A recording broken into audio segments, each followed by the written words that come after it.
Hello बच्चों. So let's see the question.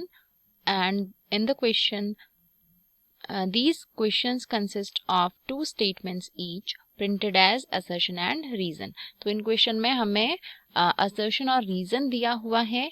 Now if assertion is true but the reason is false, तो option number A सही होगा.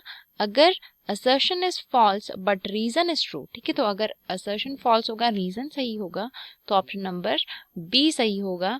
If both assertion and reason are true and reason is correct explanation of assertion, then option number C will be correct.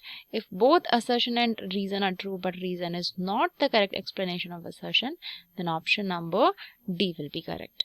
Okay. तो assertion देख लेते हैं.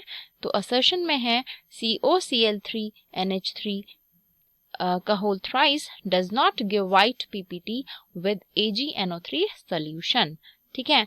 तो यहाँ पर हमें एक कॉम्प्लेक्स दिया हुआ है, कोबाल्ट का कॉम्प्लेक्स COCl3 NH3 का होल थ्राइस. ठीक है, तो इस तरीके से कॉम्प्लेक्स दिया हुआ है और जब इसको AgNO3 के साथ रिएक्ट कराया जाता है तो हमें यहाँ पर कोई रिएक्शन देखने को नहीं मिलती है. ठीक है, नो रिएक्शन, या हम कह सकते हैं कोई भी वाइट प्रेसिपिटेट यहाँ पर नहीं बनता.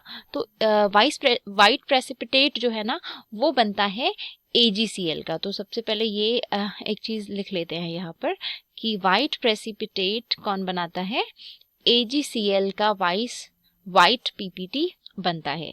ठीक है, लेकिन यहाँ पर क्योंकि कोई रिएक्शन ही नहीं हो रही है इसीलिए AgNO3 से AgCl नहीं बन रहा है और वाइट PPT हमें नहीं मिलती.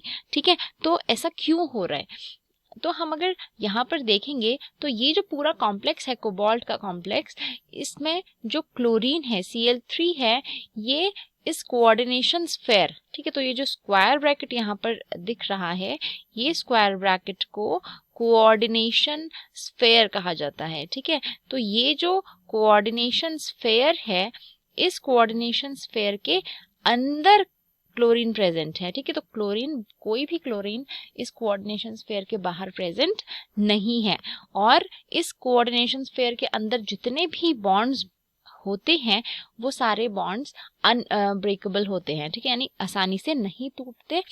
इसीलिए कोबाल्ट का क्लोरीन के साथ जो बॉन्ड है वो आसानी से नहीं टूटेगा और AgCl फॉर्म नहीं होगा, इसीलिए वाइट PPT नहीं बनेगी.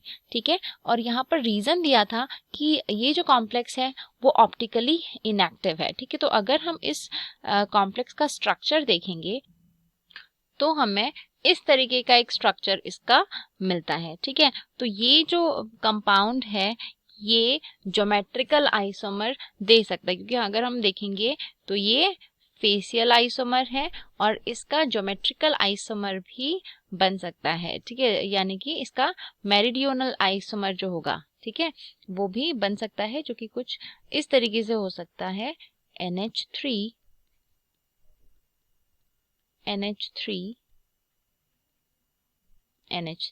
और यहाँ पर होगा Cl और Cl. ठीक है, तो इस तरीके से इसका मेरिडियोनल आइसोमर फॉर्म हो सकता है और ये यहाँ पर इसका फेशियल आइसोमर हमें गिवन है. ठीक है, क्योंकि इसमें एलिमेंट ऑफ सिमेट्री प्रेजेंट है इसी वजह से हम कह सकते हैं कि ये ऑप्टिकली, ये जो कंपाउंड होगा it will be optically inactive.